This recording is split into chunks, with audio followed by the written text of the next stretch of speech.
As you can see, part of the image is being blocked by the copper mesh, and we only see this area, which is not the perfect place for imaging. So I need to move the stage or the sample. So as you can see in this picture, this is the joystick, and it can move to up, down, left to right. So any direction I push it, it will go that direction. So right now I'm pushing it up, and you will see that the sample is going upward. To the left, the sample go left, and I want to go somewhere around here, and I will pause. And this joystick is also pressure sensitive. If I press it harder, it goes faster. So normally I press it very gently, so making sure that I don't over push it, to make sure I have a very gentle movement on the stage. Okay, this is a good area. The other thing we need to make sure before doing our imaging is called screen current. Screen current is very important for protecting our camera and our sample. Normally what we operate on this microscope, the screen current reading, which is an arbitrary number, but basically these are this means the number of electrons that are coming through and hit the fluid screen. And this number is reading 17.1 nanoamp and is very high, and normally we operate or image with a screen current between 1 to 2. What we can see here on the panel is called intensity. So what we normally do, we go clockwise. I rotate the intensity knob, and you can see that the circle is opening up, and the screen current is now dropping. So I continue rotating clockwise the intensity knob till I reach to the intensity between 1 and 2. Here we go. So screen current is 1.6 nanoamp. Okay, before starting the imaging of these nanoparticles, as you can see, the magnification is not too high.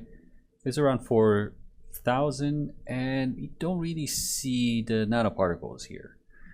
So we need to increase magnification. To do that, as you can see on the panel, there is a knob, it's called magnification, and turn it clockwise, and every time I turn it, I feel a click under my hand, under my fingers. And as you can see here, I go one click up, and the microscope has a delay to go to that magnification to show me the image. So I can go several steps, or ticks up. For example, 17,000, and I have to wait for the microscope to readjust. The other thing that you possibly notice is that the screen current has dropped from 1.6 nanoamp to 0.089 nanoamp. So I need to readjust the current because this is too low now for the camera to detect or to get a good image.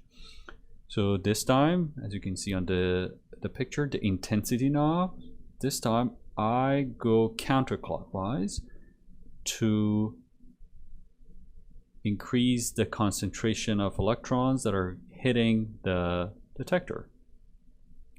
Right now I'm 1.29 nanoamp is good. I can even increase the magnification. Let's go up to 36,000. And I wait, I move the stage up. I find a good place for imaging. This is perfect. Now the screen current dropped again, which makes sense because I'm looking at the tinier area and I need to refocus those electrons that were hitting a wider area. And now I need to make them concentrated. So I use the intensity knob and go counterclockwise, and we have the screen current around 173 nanoamp. This is great. So you're ready to take a picture with our high resolution camera. We come to the camera tab, and we can see the name of the camera. Our high resolution camera is called BM Ceta or Ceta camera, and we click insert. So this is our secondary camera that is not always underneath the viewing panel. So we inserted it. It takes like 3 seconds to insert it. And now this is our fluorescence camera, which is our low resolution, not very sensitive camera. And this fluorescence screen is blocking electrons to hit our Ceta camera. So I need to retract it. I click insert screen. Right now it's blue. I click, it becomes gray. And if I click search, I should be able to see the image. This is in our secondary monitor, which is our TEM imaging analysis. In the search mode of our camera, it takes pictures every 0.1 second. And to take one picture at integration time of 1 second, I just click acquire. Now on the secondary monitor, I can see a very nice sharp picture of these nanoparticles.